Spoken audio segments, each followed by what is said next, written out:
Oi pessoal, tudo bom? Aqui é Marcelo Nudo de novo e eu estou de volta aqui para responder uma pergunta do nosso amigo Gleidson. Ele tem participado bastante dos vídeos e ele fez uma pergunta muito interessante, na verdade. Eu gostaria que vocês falassem um pouco sobre as estratégias de conforto para o clima semiárido. Eu moro na região semiárida, já fiz uma pesquisa voltada para a minha região. Meu projeto de TCC será sobre conforto ambiental em minha cidade. Eu moro na cidade de Paulo Afonso, Bahia, no semiárido, próximo ao Rio São Francisco. Uma das minhas dúvidas é em relação à questão da umidade do ar na localidade. Tendo em vista que a cidade de Paulo Afonso fica rodeada pelo Rio São Francisco e tem uma umidade de ar diferente da maioria das cidades do clima semiárido, eu não sei quais são as estratégias específicas de conforto térmico que eu realmente devo aplicar aqui. Eu vou aproveitar a pergunta do Gleidson para introduzir uma ferramenta muito interessante e indispensável para qualquer conforteiro. Eu vou fazer aqui uma breve introdução do software Climate Consultant, que não é um software de simulação, nada disso, ele é um software de leitura de arquivo climático. Esse tipo de análise é essencial para que a gente compreenda as características do clima e a partir daí a gente consiga identificar quais são as estratégias mais indicadas para cada tipo de clima.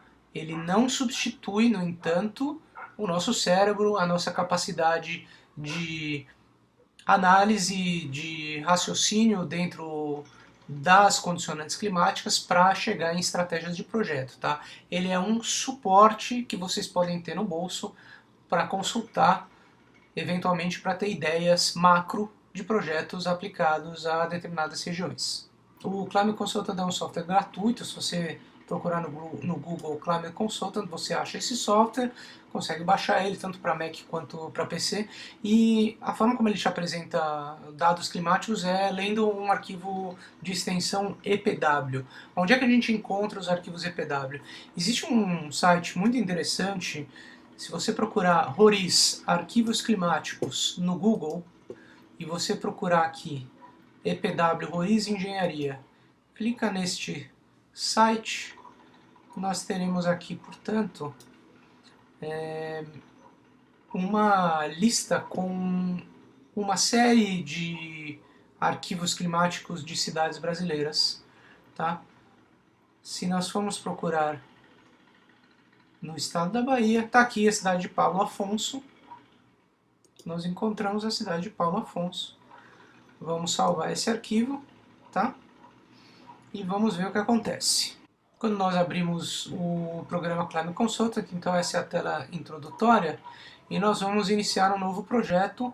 Vamos usar a unidade métrica e vamos abrir o arquivo EPW que a gente acabou de baixar. Uma vez que nós carregamos os dados do arquivo climático no software, tá? A gente está vendo aqui Paulo Afonso, tá?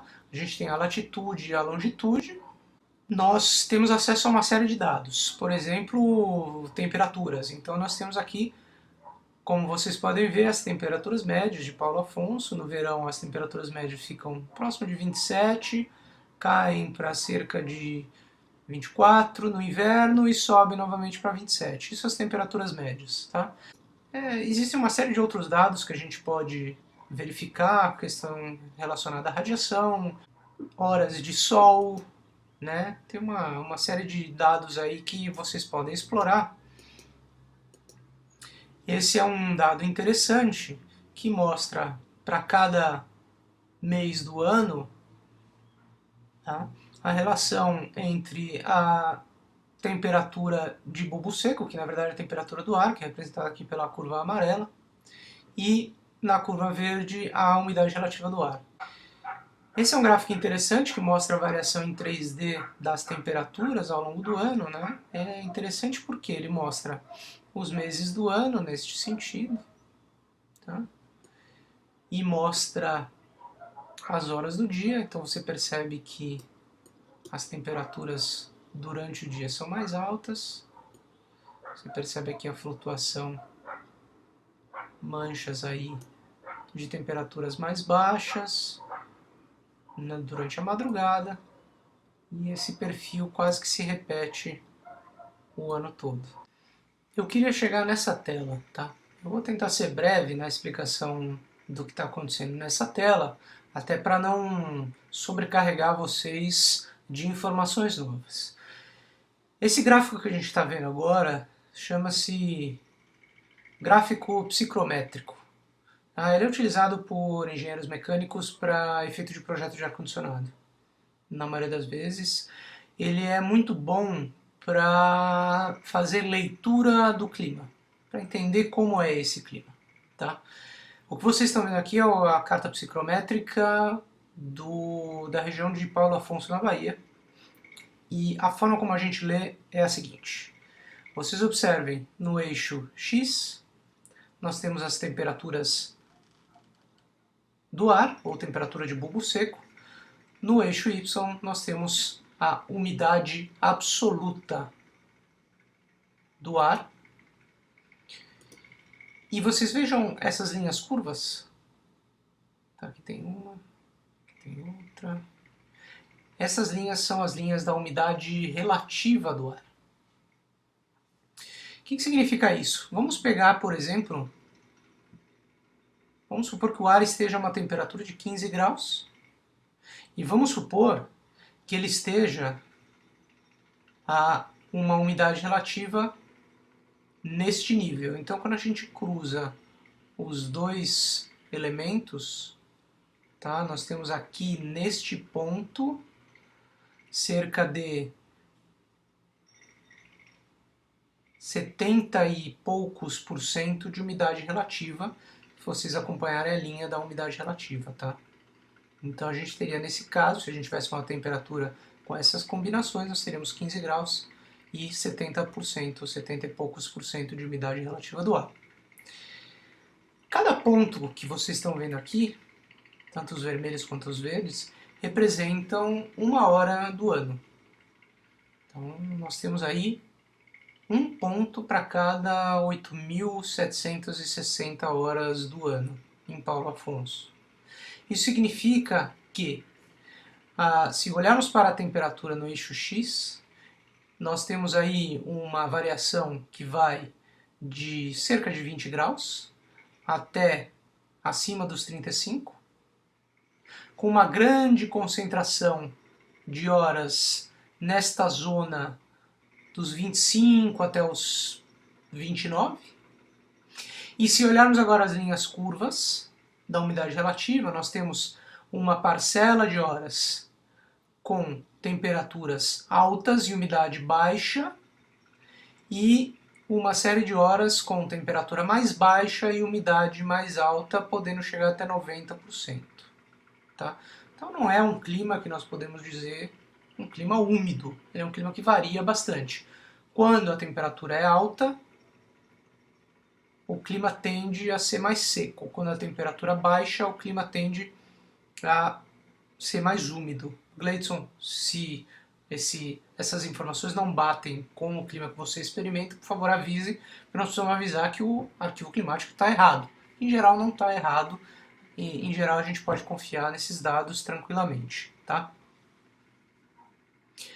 Agora, o que significa esta zona verde que nós estamos vendo aqui?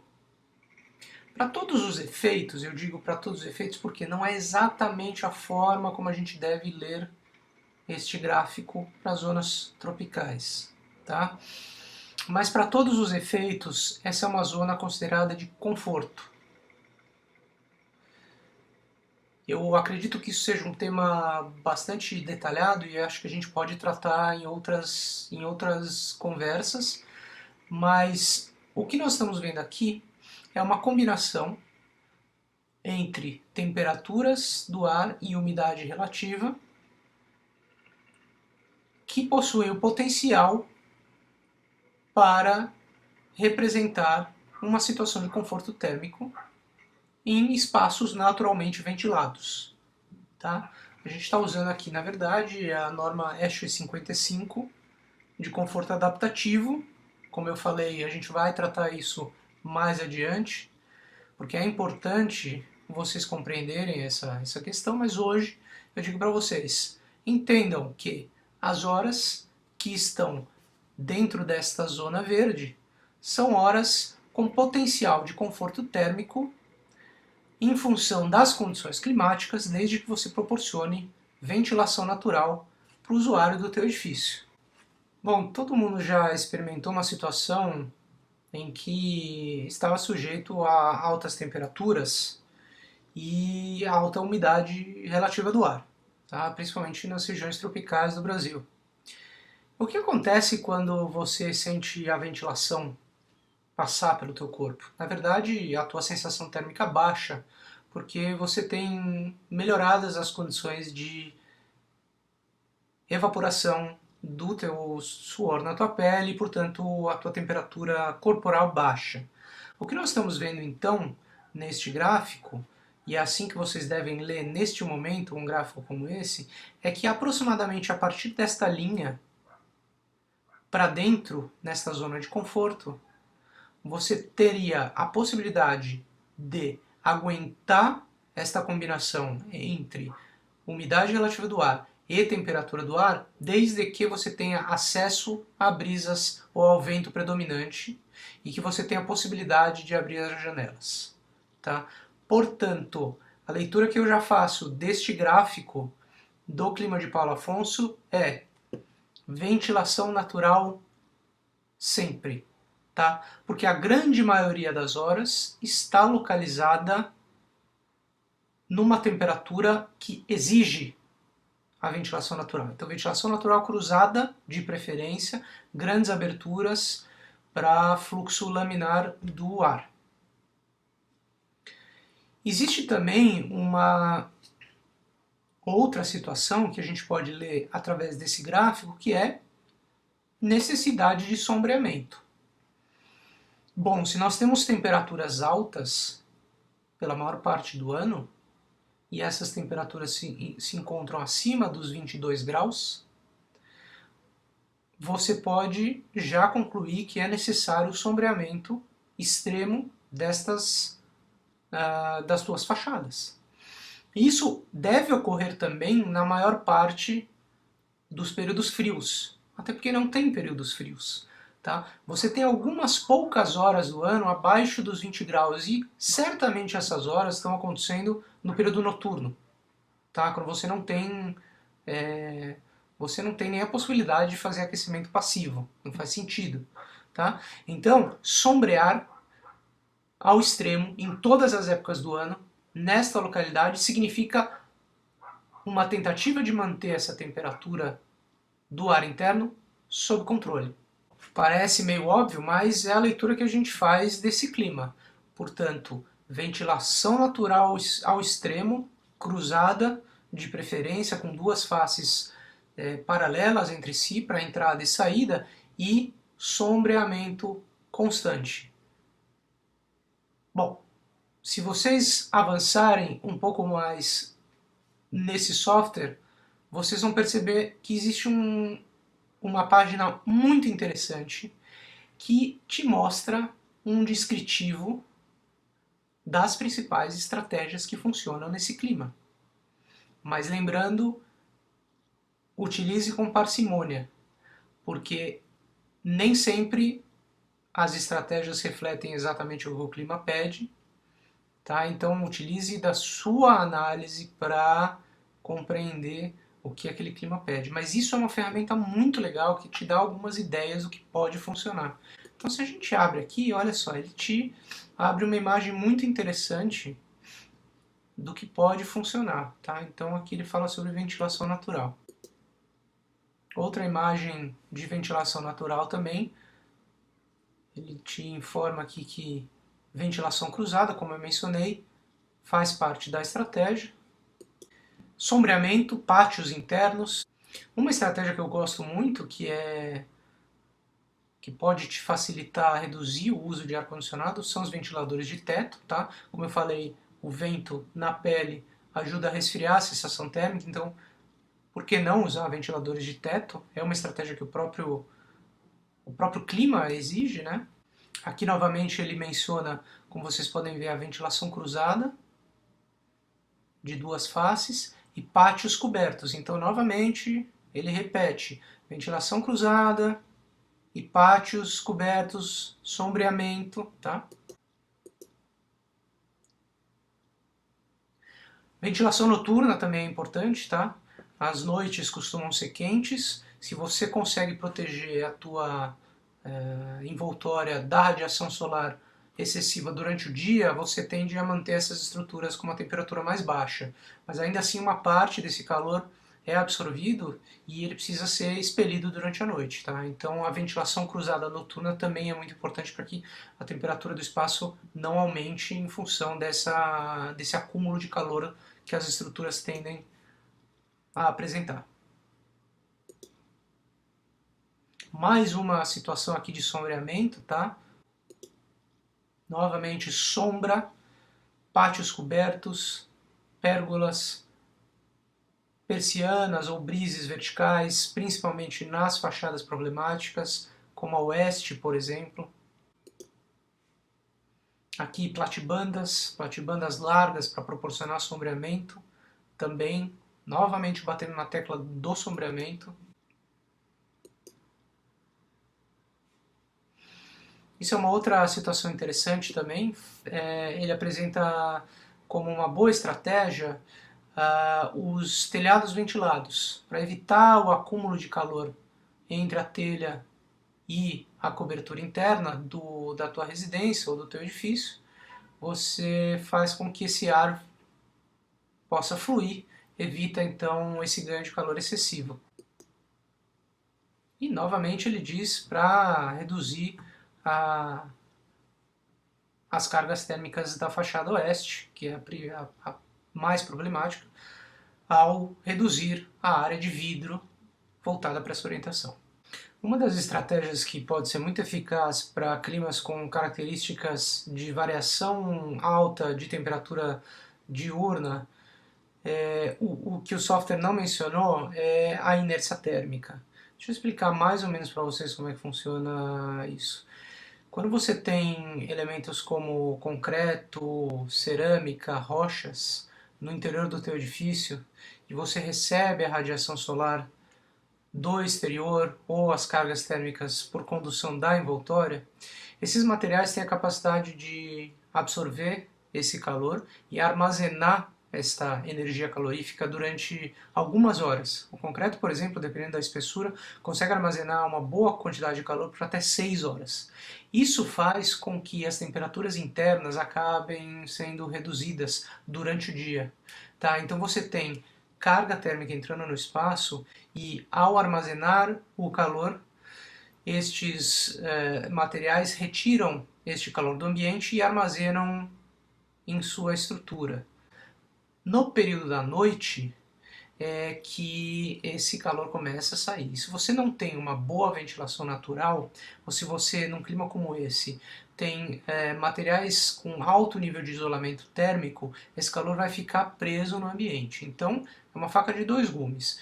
Se você quiser usar inércia térmica, você tem que garantir que a tua construção vai ter materiais leves para que o calor não fique retido nesse espaço no período da noite e que também você vai ter uma ventilação natural, com boas aberturas, voltado para os locais predominantes, para as orientações predominantes de vento, e para que você tenha principalmente um fluxo de ventilação cruzada. Tá?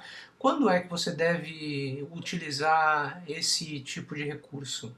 Quando a diferença entre a máxima temperatura do dia e a mínima temperatura do dia, que em geral acontece à noite, é muito alta. Isso chama amplitude térmica diurna. Tá? Então, se a gente olhar aqui a variação de temperatura da cidade de Paulo Afonso, ainda no Software Climate Consultant, a gente percebe que a variação de temperatura diurna no verão, por exemplo, ela é muito alta. Tá? Ela varia aqui quase em termos de 35 até próximo aqui, abaixo dos 25, né?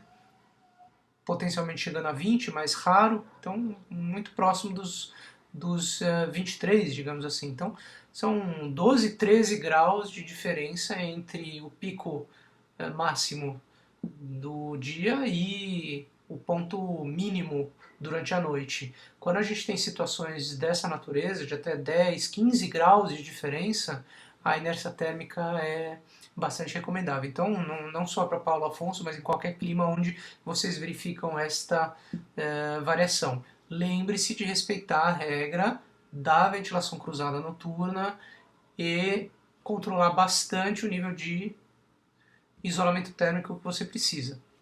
Nesse caso, o isolamento térmico pode prejudicar o desempenho, porque você não tem períodos frios e você vai evitar com que esse calor saia. E você quer que o calor saia.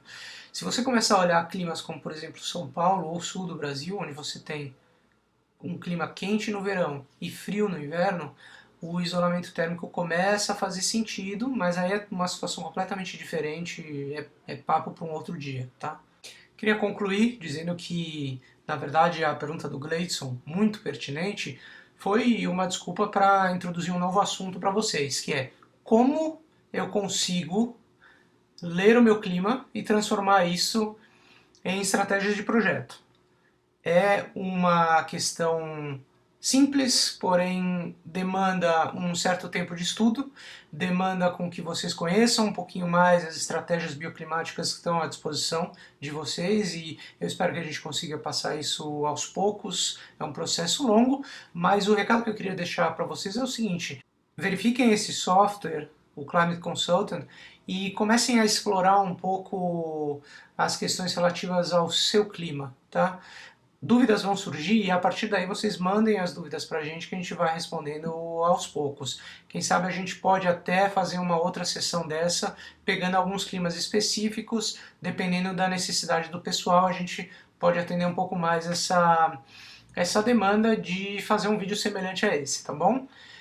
Obrigado por ter assistido, eu sei que foi um vídeo longo, prometo que eu vou tentar manter os próximos um pouco mais curto. Se você gostou, compartilhe, comente e mande as dúvidas que a gente vai fazer o máximo para responder. Obrigado, Gleidson, e obrigado a vocês todos. Até a próxima. E hoje eu vou contar um pouquinho para vocês a história de um projeto. Na verdade, um projeto que eu trabalhei pela minha empresa, a CA2, e essa ideia veio mais ou menos de algumas discussões que eu venho tendo com a Andresa para apresentar para vocês como é um trabalho no dia a dia, como a gente aplica esses conceitos que a gente vê aqui no canal no dia a dia de projeto.